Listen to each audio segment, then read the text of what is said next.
जय हिंद दोस्तों। आज की क्लास में हम लोग देखने वाले जुलाई मंथ का 10th क्लास संस्कृत विषय का आंसर की। तो आप लोग सभी लोग अपना अपना क्वेश्चन पेपर लेकर के आंसर की मिलान कर लीजिए। और ये संस्कृत का होने वाला है 10th क्लास। तो चलिए हम लोग बिना देरी किए क्वेश्चन की तरफ बढ़ते हैं और आप लोग मिलान करके बताइएगा कि आप लोग का कितना सही हुआ।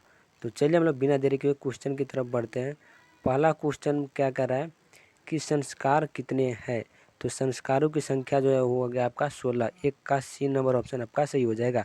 दूसरा नंबर देखते हैं, जन्म के पूर्व कितने संस्कार है। तो जन्म के जो पूर्व जो होता है वो 3 संस्कार होते हैं। बी नंबर ऑप्शन सही हो जाएगा 2 का। भारत महिमा पाठ के प्रथम श्लोक कहाँ से लिया गया है। तो 3 का ए नंबर ऑप्शन हो जाएगा विष्णु पुराण, आंसर सही। चलिए चौथा नंबर क्वेश्चन की तरफ बढ़ते हैं। अथर्ववेद में कितनी ऋषिकाएँ हैं। तो अथर्ववेद में जो है आपका 5 ऋषिकाएँ का वर्णन किया गया है। चलिए उपनिषद में किसका वर्णन है। तो उपनिषद में जो है आपका आत्मा का वर्णन किया गया है। 5 का सी नंबर ऑप्शन आपका सही हो जाएगा। चलिए छठा नंबर क्वेश्चन देखते हैं, अन्वय में कौन सा उपसर्ग है। तो अन्वय में हो जाएगा आपका अनु उपसर्ग, बी नंबर ऑप्शन इसका करेक्ट आंसर है। तो चलिए 7वां नंबर क्वेश्चन की तरफ बढ़ते हैं हम लोग। नैनम में कौन सी संधि है। तो नैनम में संधि जो है आपका नय संधि, ये सॉरी यन संधि। 7 का बी नंबर ऑप्शन आपका करेक्ट हो जाएगा। चलिए 8वां क्वेश्चन की तरफ हम लोग आते हैं। पठताम, पठताम में कौन सा अलंकार है। तो पठताम में हो जाएगा आपका लोट लकार, ए नंबर ऑप्शन सही आंसर है। चलिए गच्छेयु किस वचन में है। तो 9 नंबर आंसर हो जाएगा आपका बहुवचन, सी नंबर ऑप्शन इसका करेक्ट हो जाएगा। चलिए हम लोग 10वें नंबर क्वेश्चन की तरफ बढ़ते हैं। गच्छत में कौन सा प्रत्यय है। तो गच्छत में आपका हो जाएगा लेप, लेप प्रत्यय किसमें, गच्छत में। 10 का बी नंबर ऑप्शन आपका सही हो जाएगा। चलिए इसके बाद 11 नंबर क्वेश्चन देखते हैं। 11 में क्या करा है कि गतवान का स्त्रीलिंग कौन सा होगा। तो गतवान का जो स्त्रीलिंग होगा आपका गतवय, गतवत्य होगा।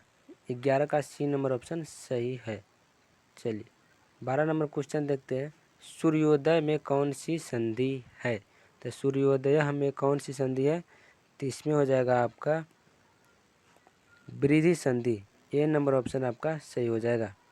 बाल केसु में कौन सी विभक्ति है। तो बाल केसु में हो जाएगा आपका सप्तमी विभक्ति, 13 का A number option will be correct answer. चलिए 14 नंबर क्वेश्चन देखते हैं। पितृन में किस वचन में, सॉरी पितृन किस वचन में है। तो पितृन जो है आपका बहुवचन हो जाएगा, बी नंबर ऑप्शन इसका सही आंसर है। अभवत किस पद में है। अभवत जो है 15 नंबर क्वेश्चन कह रहा है कि अभवत किस पद में है। तो ये होगा परस्पद, परस्पद में। ठीक है, तो 15 का एन नंबर ऑप्शन आपका सही हो जाएगा। चलो इसके बाद देखते हैं 16वां क्वेश्चन। राजा का प्रतिपादित समास कौन सा है। तो राजा का जो प्रतिपादित होगा आपका राजन, राजन अन्ना में हलंत, ये हो जाएगा आपका बी नंबर ऑप्शन 16 का सही आंसर। चलिए 17वां नंबर क्वेश्चन देखते हैं। सभापति में कौन सा समास है। तो सभापति में हो जाएगा आपका तत्पुरुष समास, 17 का बी नंबर ऑप्शन सही हो जाएगा, सभापति तत्पुरुष समास। उपनगरम का विग्रह कौन सा है। तो उपनगरम का विग्रह हो जाएगा आपका बी नंबर नगरे समीपम, बी नंबर ऑप्शन सही हो जाएगा। चलिए 19 नंबर क्वेश्चन की ओर हम लोग बढ़ते हैं।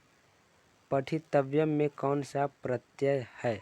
तो पठितव्य में हो जाएगा आपका तव्यत प्रत्यय, 19 का ए नंबर ऑप्शन सही हो जाएगा।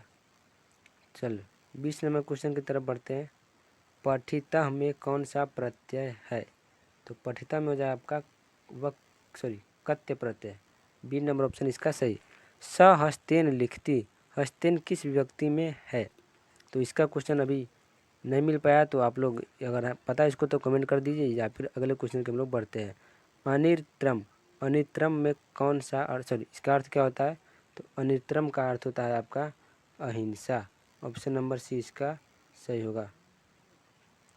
चलिए 23 नंबर क्वेश्चन देखते हैं। 23 नंबर, मंगलम पाठ में कुल कितने श्लोक है। तो मंगलम पाठ में जो कुल 5 श्लोक लिया गया है। निर्जमन पद में कौन सा समास है। तो निर्जमन पद में जो है आपका ये हो जाएगा तत्पुरुष समास, बी नंबर ऑप्शन इसका सही। मेगास्थनीज ने अपने संस्मरण में किस स्थल का वर्णन किया है।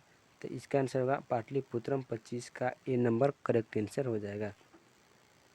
26 नंबर देखते हैं, अलस कथा के लेखक कौन है? तो अलस कथा का लेखक है आपका विद्यापति। अंत में कितने आलसी बचे थे? तो आग लगाने के बाद जो है अंत में कितने आलसी बच गए थे? तो इसमें होगा 4। ऑप्शन नंबर बी इसका सही आंसर है। सुलभा का वर्णन कहाँ मिलता है? सुलभा का वर्णन कहाँ मिलता है? तो इसका आंसर होगा आपका महाभारत में। बी नंबर ऑप्शन 28 का सही है। चलिए 29 नंबर क्वेश्चन देखते हैं, वेदांत के मार्ग पर चलने वाले कौन सी ऋषिका थी? तो वेदांत के मार्ग पर विजयांका जो है, ऑप्शन नंबर सी इसका सही आंसर हो जाएगा। और 30 नंबर क्वेश्चन का आप लोग आंसर बता दीजिए, इसका भी नहीं मिला है। तो आज की क्लास में इतना ही, तो मिलते हैं फिर अगले वीडियो में।